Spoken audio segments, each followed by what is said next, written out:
Fentanyl overdoses, violent crime, overwhelmed police, and other public safety threats.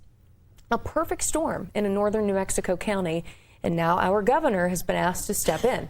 The governor has signed an emergency declaration for Rio Arriba County, guaranteeing state money to help keep people safe.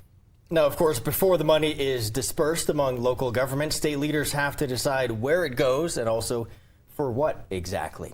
Our Morgan Stevens joins us now. So, Morgan, can you walk us through what happens now? Tessa, Trevor, Homeland Security officials are sitting down city of Española, Rio Arriba County, and surrounding pueblos law enforcement to see what they need to keep the public safe. And like we've seen here in Albuquerque, the National Guard could be called in. Governor Michelle Lujan Grisham declared a state of emergency on Wednesday in response to crime in Rio Arriba County, Española, and area pueblos. The order makes up $750,000 available for local governments to use to combat crime, from overtime for police, public safety equipment, and crime intervention.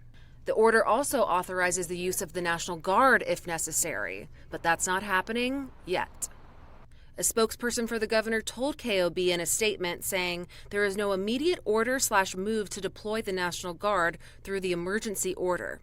It's standard language in the executive orders and is there if needed. The governor's office says local governments asked for this emergency declaration to deal with a surge in violent and property crimes, drug trafficking, and other public safety threats. Española City Councilor Sam LeDoux told me why Mayor Pro Tem Peggy Sue Martinez asked for this help. We've had several businesses close because they say they just cannot deal with the shoplifting and crime. Our local police department is overwhelmed. If you look at our call numbers, Chief Garcia posts them all the time. They really outpace anything you'd see of a town of our size. Fentanyl costs $1 a pill, which has dramatically increased addiction and has dramatically increased overdoses in our county.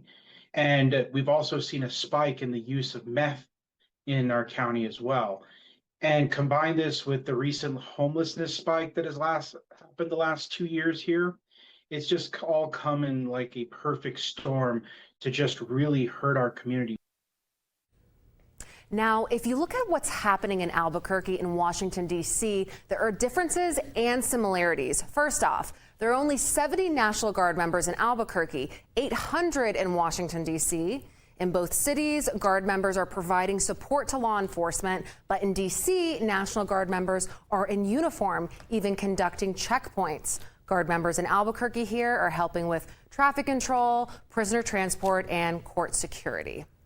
All right, Morgan, thanks again for the recap on everything there. Later at 6:30, though, how is the Guard deployment going in D.C.? Morgan talked a little bit about it. I mean, there's been arrests, protests, curfews. We're going to look more at that impact so far.